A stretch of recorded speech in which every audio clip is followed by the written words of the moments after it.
আসসালামু আলাইকুম। চলে এসেছি আরেকটি নতুন ভিডিও নিয়ে। আজকে একটি শীট কেক তৈরি করব। এই জন্য আমি একটি 6B নজেল এবং 1M নজেল নিয়ে কাজ করব। আমি দুইটা কালার দিয়ে কেকের ডেকোরেশন করব। এই জন্য দুইটা পাইপিং ব্যাগে দুইটা নজেল দিয়ে আমি ক্রিমগুলো ভরে নিয়েছি। এই তো প্রথমে আমি 1M নজেলের কাজটা করছি।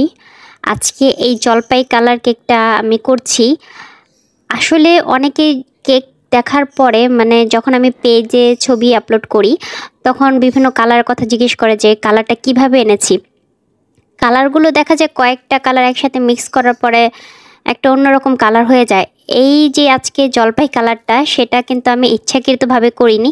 আমি কয়েকটা কালার মিক্স করার পরে দেখলাম যে সুন্দর এই কালারটা চলে এসেছে। আজকের কেকটি যে আপুটা অর্ডার করেছিলেন উনি একসাথে দুইটি কেকের অর্ডার করেছিলেন। একটা ছিল ওনার ছেলে বাবুর জন্য, আরেকটা ছিল ওনার মেয়ে বাবুর জন্য। তো ছেলে বাবুর জন্য আমি এই জলপাই কালারের কেকটা করেছিলাম, কিন্তু কেকের মাঝখানে যেটা হয়েছিল একটা কালার আমি দিতে চেয়েছিলাম, সেটা দিতে ভুলে গিয়েছিলাম। ডিজাইন করার মাঝখানে আমার এটা মনে পড়েছিল, আর যখনই আমার মনে পড়লো তখন আমি কিছু কালার এখানে দিয়ে একটা নতুন ডিজাইন করে নিলাম। এরপর আমি 6B নজেল যেটা ছিল, যেটার মধ্যে আমি সাদা ক্রিম নিয়েছিলাম, সেটা দিয়ে আমি ডিজাইনটা করে দিচ্ছিলাম। এই শীট কেকের ডিজাইনগুলো কিন্তু দেখতে খুবই সুন্দর লাগে। এটা আপনি নিজের ইচ্ছা মতো করতে পারেন। 2 থেকে 3টা কালার আপনি মিক্স করে করতে পারেন। কালার কম্বিনেশন 2-3টা হলে এই শীট কেকগুলো দেখতে খুবই সুন্দর লাগে। আর আজকের কেকগুলো যেহেতু আমার নিজের ডিজাইনের উপরে ছিল, আমি নিজের ইচ্ছা মতো ডিজাইনগুলো করছিলাম, তাই একটা নিজের মন মতো ডিজাইন করে দিচ্ছিলাম। শীট কেকগুলো করতে আমার সবসময় ভালো লাগে। এই কেকগুলো দেখতে খুবই সুন্দর হয়। আর আজকের কালার শেডটাও অনাকাঙ্ক্ষিতভাবে খুব সুন্দর চলে এসেছে। সাদার সাথে জলপাই কালারটা খুবই ভালো যাচ্ছিল। ক্লায়েন্ট আপু খুবই হ্যাপি ছিল।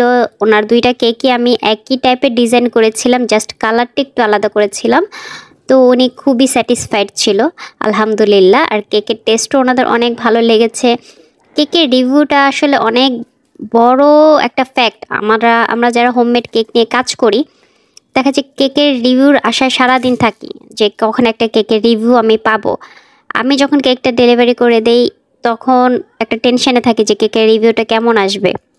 সারাদিন পরে যখন আমি কেকের রিভিউটা ভালো পাই আলহামদুলিল্লাহ, তখন নিজের কাজের প্রতি আগ্রহ উৎসাহ আরও অনেক বেশি বেড়ে যায়। তখন মনে হয় যে না, আরও ভালো কিছু অবশ্যই আমি করতে পারবো।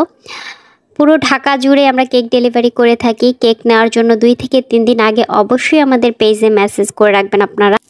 লাস্ট ফিনিশিংয়ে কিছু সুগার বলও আমি এখানে অ্যাড করে দিলাম। সুগার বল দেওয়ার ফলে কিন্তু কেকের লুকটাই একদমই চেঞ্জ হয়ে যায়, দেখতে খুবই সুন্দর লাগে। আপনারা কমেন্টের মাধ্যমে অবশ্যই জানাবেন কেকটা আপনাদের কাছে কেমন লেগেছে। আল্লাহ হাফেজ, ভালো থাকবেন সবাই।